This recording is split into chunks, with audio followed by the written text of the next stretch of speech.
They called the country Andalus. This is an Arabic word, and it means something to the effect of to become green at the end of summer. Among the products that were introduced into the West through Andalus, I'll name a few of these products to you.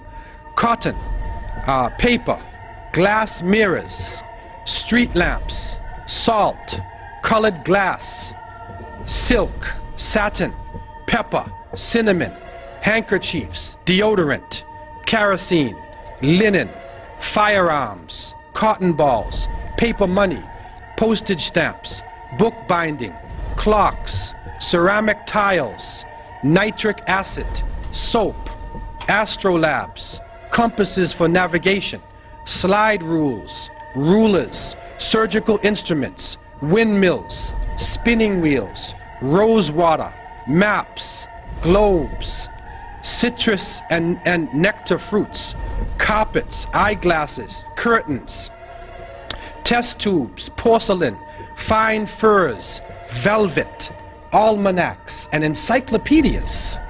So you can see right away that some of the contributions that they have made, that's a legacy in itself.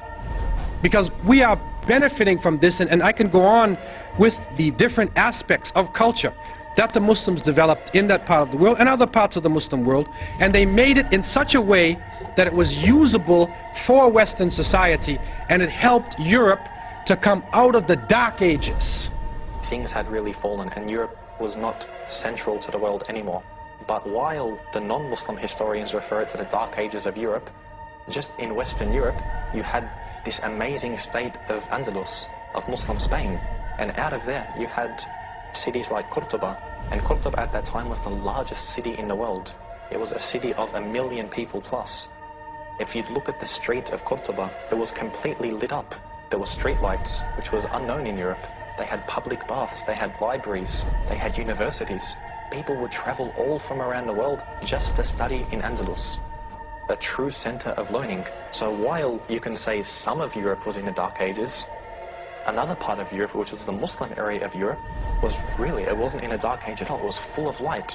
And you'll see when the Renaissance happened within Europe, and the Renaissance literally means the rebirth, it wasn't a rebirth from nothing. They had just taken everything from Andalus. If you look at Italy, all of the, the arts and so forth, they really just took it from the artisans of Muslim Spain. Okay, kind of like added bits to it, made it their own style, of course, yeah. Yeah. So, of course, this rebirth wasn't something that was, from them themselves. They just learnt everything from the Muslims. Ultimately, the Crusaders came away with no permanent conquests, but they returned with something even more valuable: knowledge. Europe, with the Crusades, turned the corner from the Dark Ages.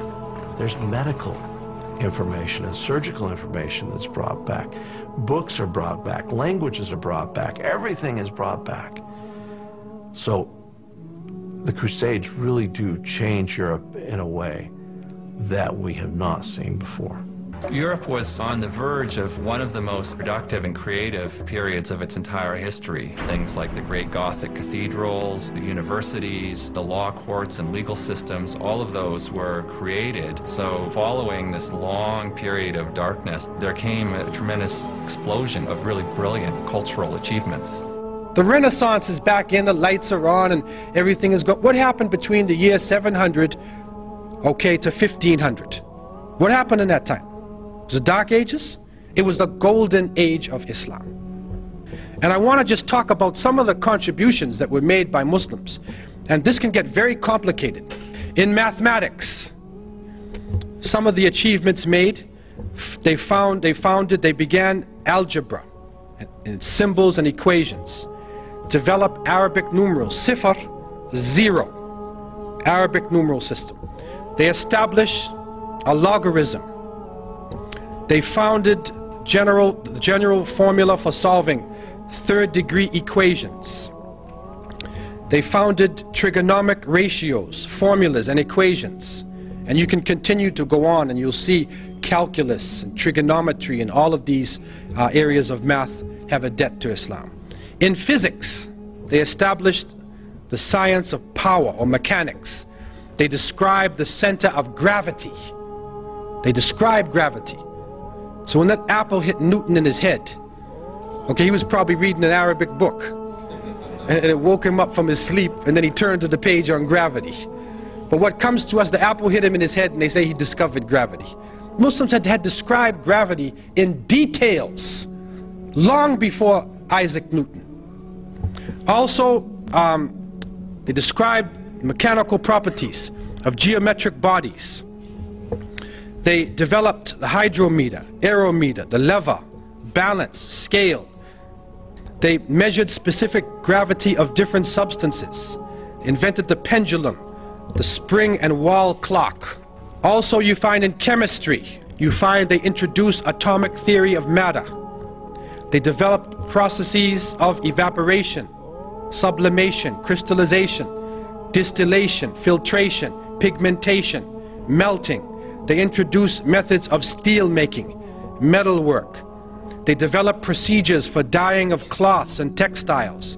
They established preparation methods of chemicals, sulfuric, nitric and hydrochloric acids, ammonium chloride, silver nitrate, mercuric oxide, chloride, sulfide, sodium. They developed chemical processes and methods for manufacturing of glass, soaps, perfumes, resins, oils, paints, paper, sugar, gunpowder. They introduced the uses of jars and flasks, scales and tubes, and you can go on in terms of the things they were introducing. In astronomy, they developed astrolabes and sextants, prepared star catalogs and tables of planetary motion, named over 200 stars with Arabic names. They proved the Earth as a spherical shape. They calculated the length of terrestrial degree, determined the Earth's circumference and diameter. They measured solar inclination angle. They charted the positions and orbits of stars and planets. In medicine, you find they performed gynecology, obstetrics. They wrote medical encyclopedias. They performed therapy procedures. They prepared mercury ointment. They discovered a blood circulation and described the pulmonary circulation and the function of lungs. They recognized the contagious nature of tuberculosis and the distribution of disease by water and soil. They performed surgical treatment of eyes, ears, and teeth. They used and described over 200 surgical instruments. Over 200 surgical instruments. It's amazing. They describe 130 eye diseases, and they characterize 143 drugs. In pharmacology, they prepared alcohol, acids, nitrates, carbonates. They introduced the use of picrotoxin. They prepared chemical medicaments in pills and solutions. They established chemist shops for dispensing prescriptions. They introduced to Europe quite a number of medicines and herbs which betray their Arabic name. Al-Kanna, alcohol, alcohol. Alcohol is Arabic word. Al-Kali, alfalfa, camphor, cotton, hakim, jasmine, saffron, etc. In geography, they invented many geographic and surveying instruments and devices. They prepared many accurate and detailed nautical and land road maps of the world. They calculated and prepared ephemeris tables of ocean tides and seasonal winds. They described the lands and the natives of the New World in their reports. Now, someone would say, well, how do they know this? And you go on in astronomy, history, a number of subjects. How would they be so good in these subjects? I want to take two areas. In the area of geography and astronomy. So what is important about the stars and direction? What is important about the geography of the world? All of the Muslims, up until now, are concerned with direction. Because every time we pray toward Mecca. So therefore, wherever you are, you have to determine where Mecca is. So therefore, it was a natural thing for Muslims to get into the direction and always to be looking at the sun to know what time of day it is, because of the cycle of prayer. It's a natural thing. Also, pilgrimage to Mecca.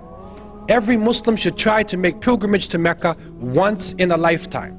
And so therefore, these complicated works in geography, like international road maps, were developed especially for Muslims to be able to travel from, say, China or India or West Africa or Northern Europe and travel to Mecca.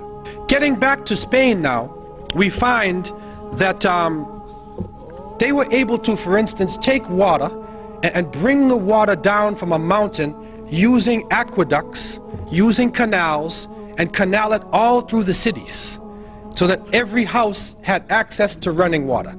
And they did that without destroying anything or damming anything up or blocking anything. They did it in such a way they were using gravity.